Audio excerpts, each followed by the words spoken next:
My mother has always believed that requiring me to serve whores do-evers at her annual Christmas celebration would teach me humility. She had this quaint, old-fashioned belief that a little slavery was good for the soul, especially one as wayward and unproductive as mine. What she never realized was that the lesson taught tonight was not for me. It was for her. The quick, staccato sounds of my keyboard filled the little, quiet space of my bedroom. A symphony of figures and code streamed fluidly over the screen, including financial estimates for the next fiscal quarter, encrypted discussions with my legal team, and real-time data from the Tokyo Exchange. My smooth, calm voice resonated somewhat in my wireless earbuds. This was my actual world, the one that existed in the quiet hours between midnight and dawn, a world built on logic, ambition, and hard work. Confirm the wire transfer, Michael. I murmured, my voice steady and revealing none of the tiredness that clung to my bones. 2 million is a go. And wish the team in Tokyo a Merry Christmas for me. I have a family engagement to attend to. I closed the conversation and Clu Vance, CEO of Innovatosphere Solutions, faded into the faint light of the room. My confident shoulders dropped. The focused, predatory light in my eyes faded into a familiar, wary resignation. I put my palm over my face and gazed around the room I still considered home. It was a museum for a life I had outgrown. A twin bed with a faded flowered comforter that I'd had since high school. A bookshelf full of aged paperbacks and outdated textbooks. A modest, basic desk that barely housed my cutting-edge laptop. It was the chamber of a perennial child, a visitor to her own history, a stark, embarrassing contrast to the multimillion-dollar empire I ruled from that same desk. This chamber was a literal representation of the lie I'd been telling myself for 15 years. I was a ghost in my parents' house, but a titan in the world outside. Just a few days ago, the holiday decorations brought back the usual chill of reality. The mansion was an example of joyful opulence. In the grand fire, a towering Fraser-fir stood vigil, dripping in glittering decorations and shimmering lights. Garlands of fresh fir and holly hung from every mantelpiece, their aroma blending with the pricey potpourri my mother preferred.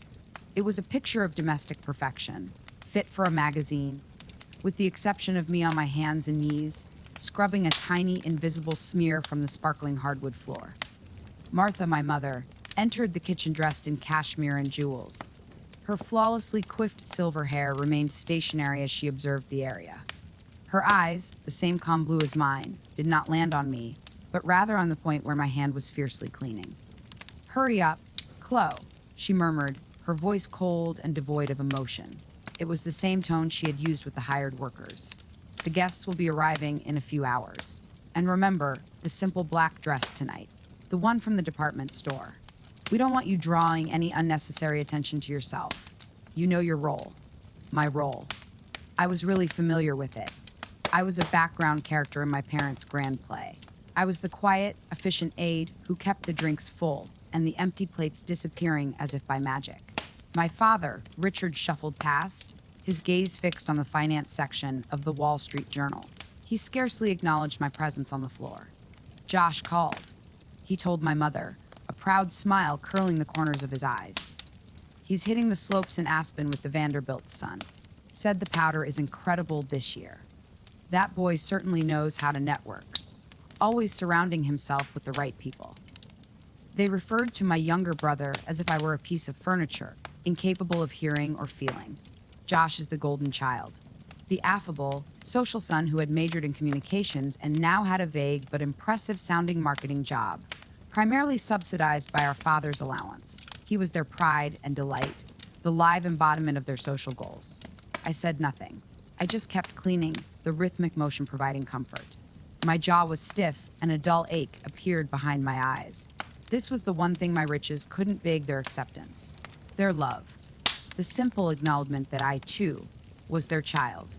For all the prestige I commanded in boardrooms around the world, in this house, I was less than the dirt I was washing off the floor. The night of the gathering arrived in a chilly winter drizzle. The actual job began much before the first visitor rang the doorbell.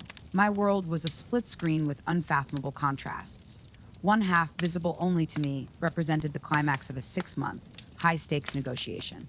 A video conference grid appeared on my laptop screen, showcasing the faces of my executive team from London, Hong Kong, and New York. This was the ultimate chess move that would ensure our market supremacy for the following decade, while also elevating InnovateSphere from a tech unicorn to a true industry powerhouse. The final papers are signed, remarked our COO from his Manhattan office, a broad grin on his face. The markets are going to go insane when this news drops on Monday. The acquisition of Sterling Corp will position us as the market leader for the next decade. Congratulations, Ms. Vance. Truly, congratulations. A rare, genuine smile appeared on my lips. The tiredness, the years of sacrifice, the lost holidays, and the restless nights. It all seemed worthwhile in that one triumphant moment. Thank you, everyone, I said, my voice full of professional warmth and power. It was a team effort. Now, regarding the Q1 rollout, I want to ensure our integration strategy is flawless. The bedroom door swung open with a bang, making me jump. My mother stood there, her face filled with tremendous fury. Her party costume, a glittering sheath of emerald green silk, appeared to vibrate with her rage. Chloe, I have been calling your name for 10 minutes. What in God's name are you doing up here playing on your computer? Our guests are arriving. I scrambled for the mute button on my headset, my heart pounding against my ribcage. My world was colliding. Mom, please. I begged in a desperate tone. This is an incredibly important meeting. I just need 15 more minutes. It's the final call on the Sterling deal. She gave a short, piercing chuckle that sounded like breaking glass. Important, she mocked, entering the room. Her gaze swept my minimal setup, the laptop and headset, with undisguised disgust. What could possibly be more important than impressing David Harrison tonight? The David Harrison, CEO of Axiom Global. Do you have any idea what a connection like that could do for your father's business, for this family? Whatever little online hobby you're fiddling with can wait. Get yourself downstairs. Now, she did not wait for a response. She turned on her heel and slammed the door shut, leaving a deafening quiet behind her. On the screen, a dozen pairs of eyes peered at me, waiting. The faces of my intelligent, loyal crew, who valued my intellect and trusted my leadership. They were waiting for their CEO to take them through the initial steps of our most significant win. But I could not. A wave of nausea came over me. It felt like a literal tear in my chest. 15 years. 15 years of dedicating every ounce of my being to creating something from nothing. I began InnovateSphere in my college room with $1,000 and an idea that everyone claimed was impossible. I'd worked 100-hour weeks, survived on coffee and pure willpower, and given up relationships, sleep, and my own health to make it a success. And to my mother, the architect of my entire world, it was a little online hobby, a game. Something to be ignored in favor of something more important, social climbing. The last glimmer of hope I'd had for their acceptance, a tenacious, tiny flame that had somehow survived years of neglect and criticism, had now gone out. It died right there on my laptop's antiseptic blue screen. I took a big, trembling breath, my lungs burning. My face felt like it was covered with ice. I unmuted the microphone. My voice came out flat, devoid of all its former warmth. The voice was that of a machine. Gentlemen, something unavoidable has come up. We will have to postpone this meeting. Michael, you have my proxy. Execute the predefined protocols. I did not wait for their puzzled responses. My finger pressed the end meeting button. The screen turned black. For a long time, I simply stared at my own reflection on the black, glossy surface. A pallid, emotionless face peered back. The individual on the TV was a stranger. The loyal daughter who had spent her life yearning for a pat on the head had vanished. Someone else had taken her place, someone cool, clear, and frighteningly focused. It was a terrible but crystal clear moment. You cannot expect justice in a corrupted court. You cannot expect warmth from a slab of ice. I had been attempting to win a game that was intended for me to lose, seeking recognition from those who were incapable of providing it. Their love was not something that could be won. It was a limited resource that they had given totally to my brother, before I was even old enough to compete. The agony did not simply wash over me. It scoured me clean. It burned away the vulnerability, longing, and frantic desire to be seen. What remained was something tough and uncompromising. What remained was a plan. I stood up and approached the mirror that hung on the back of my closet door. The figure in the mirror was clothed in a basic, inexpensive black outfit that my mother had chosen for me. It was utilitarian, modest, and completely forgettable. A servant's uniform. For years I had despised this version of myself. Tonight I hugged her. She was a weapon. My gaze wandered to my nightstand. Forbes' most recent edition was partially buried by a stack of code manuals. It had arrived in a plain brown wrapper a week earlier, and I had stowed it away, unsure what to do with it. The cover included a professionally shot portrait of me. I was sitting in my actual office, the one with floor-to-ceiling windows overlooking the city skyline, looking directly at the camera with a serene, unwavering assurance. The headline, in big yellow letters, read Cloven Sieg T Salient Gainus behind an Obedasper Soltutens, Teak Tick World's Nubu $500 million unicorn. A slow, frigid smile appeared on my face. It did not reach my eyes. The plan that emerged in my thoughts was magnificent in its simplicity. There was no need for shouting, tears, or dramatic confrontations. It only required the truth delivered at the appropriate time. My parents had created their entire universe around appearances and carefully manicured social standing. Their greatest flaw was vanity, a frantic desire to be appreciated by their peers. Tonight, I would not fight them. I'd give them exactly what they wanted. I would perform my allotted duty so flawlessly that they would not see the trap until it had already sprung. I took up the magazine, the glossy cover feeling cool against my fingers. I did not open it. I simply placed it into my top dresser drawer, beneath a stack of old sweaters. Then I turned back to face the mirror. I tucked my hair back into a tight, severe bun, making sure no wayward strands were misinterpreted for an attempt at styling. Finally, I picked up the pristine, white, and absurdly frilly apron that my mother had spread out for me on the bed. I secured it around my waist. The transformation was completed. I was no longer Chloe Vance, CEO. I wasn't even Chloe Vance, the daughter. I was simply Clue, the helper. And as I gazed at the cold, determined stranger in the mirror, I knew one thing for certain. I was no longer the victim of this story. Tonight, I was pulling the strings. The celebration below was in full flow. The air was dense with the aroma of pine, roasted duck, and costly perfume. A jazz trio performed softly in the corner, their sweet tunes providing a welcome contrast to the cacophony of laughter and pretentious discourse. My parents floated past the gathering, their faces shining with pride. They were the king and queen in their opulent castle, and this celebration was their coronation. I slipped among the crowds like a shadow, balancing a tray of champagne flutes expertly in my hand. I kept my gaze down, my motions quick and silent. I was invisible, a working part of the scenery. Men in cut suits and ladies glistening in jewels stared straight past me, scanning the crowd for someone more important to talk to. I'd catch parts of their conversations, including boasting about stock portfolios, complaints about the difficulty of hiring excellent contractors for their Hamptons vacation homes, and gossip about which of their pals was having an affair. It was a universe with gleaming surfaces and hollow cores. The front door opened, bringing a breath of cold, damp air. A man stepped inside, shaking drips of rain off his cashmere overcoat. He stood tall, with a mane of distinctive silver hair and a face that exuded calm, confident dominance. David Harrison, CEO at Axiom Global. My parents had been pursuing this man for months, and he was the foundation of their social and commercial dreams. My parents descended on him like hawks, their smiles broad and cruelly dazzling. "David, so wonderful of you to come. Merry Christmas!" Richard said, patting him on the shoulder a little too enthusiastically. "Please, come in," Martha exclaimed, taking his coat. "Let us get you a glass of champagne. The good stuff, of course." She swept the room, her gaze falling on me. She snapped her fingers, producing a loud, imperious sound that pierced through the noise. "Clue, over here! Mr. Harrison needs a drink!" I turned, my face a carefully crafted expression of polite neutrality. I moved through the mob and approached the three, extending the tray. As I approached, David Harrison's eyes met mine.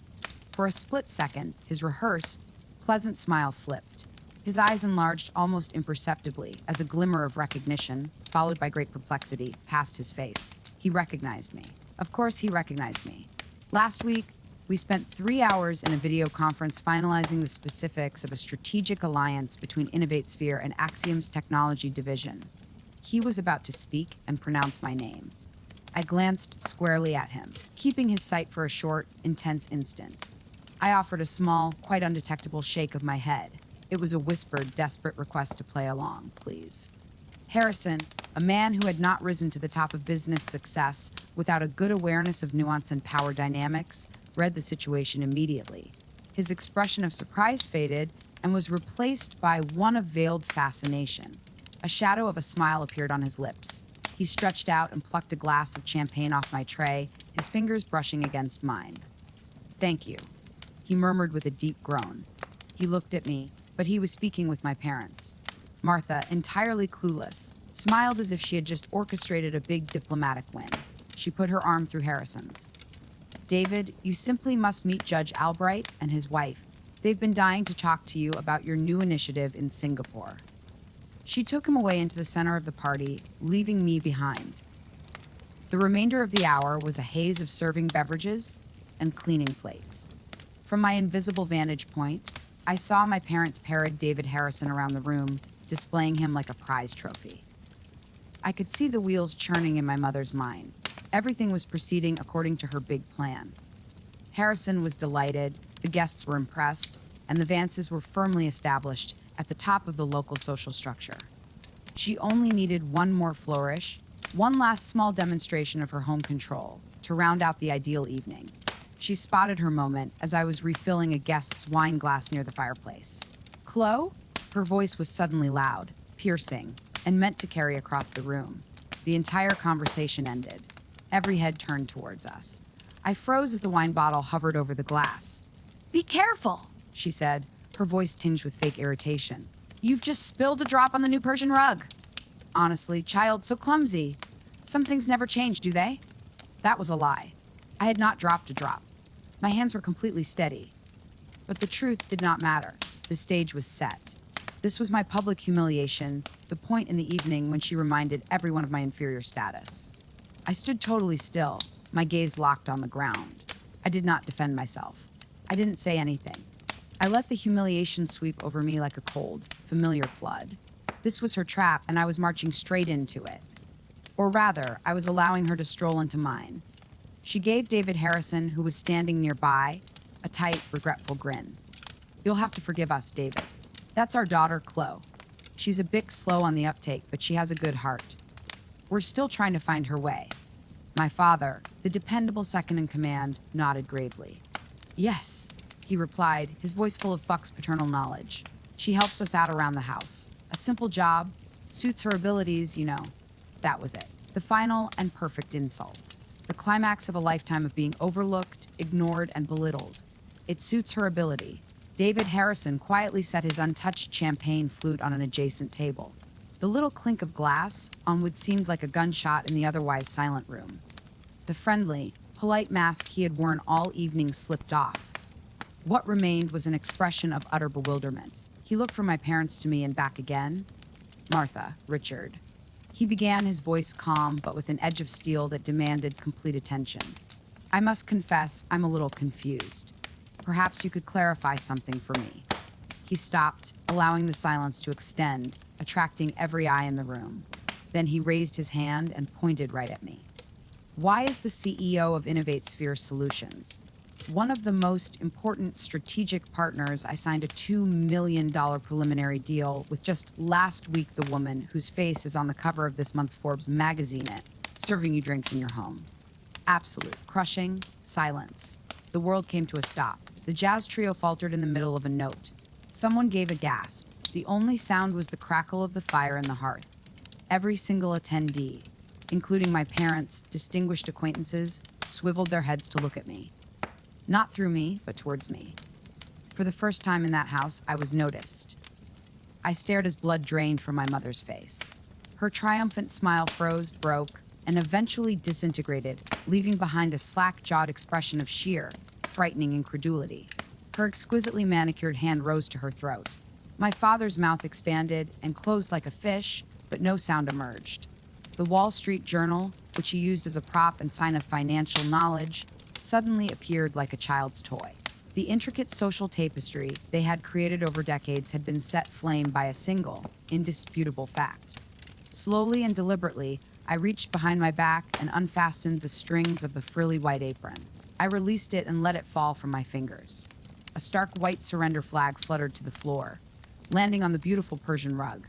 I raised my head, squared my shoulders, and faced my parents, scared, incomprehensible gazes. For the first time in my life, I was neither their disappointed child nor their underpaid servant. I was their equal. No, I was the superior. Thank you for hosting this party, Mother. I murmured, my voice quiet, serene, and sharp as ice. It was truly illuminating. The enchantment was broken. The room exploded in a frenzy of whispering. My parents' adulation had turned to horror, obsessive curiosity, and barely veiled scorn. Their universe, based on the shaky foundations of image and prestige, had crumbled in on itself. David Harrison stepped to my side in a wordless show of camaraderie. "Ems Vance," he began, his professional demeanor back in place. I believe our discussion about the Q1 rollout was cut short. Perhaps we can continue it somewhere more conducive to business. The first genuine smile of the night reached my lips. "I would like that very much, Mr. Harrison." I turned and proceeded toward the door, Harrison beside me. I did not glance back. I did not need to see the wreckage. My parents no longer existed for me.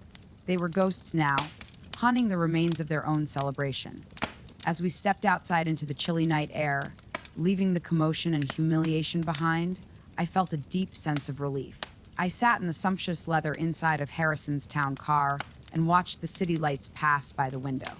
Soft, silent snowflakes began to fall, covering the world in a blanket of pristine, calm white. There were no angry tears or triumphant yells. There was simply a deep, profound, and overwhelming sense of calm. They say that revenge is best served cold. But this was not vengeance. Not really. Revenge is about causing suffering. It was about disclosing the truth. And the truth does not have to be hot or cold.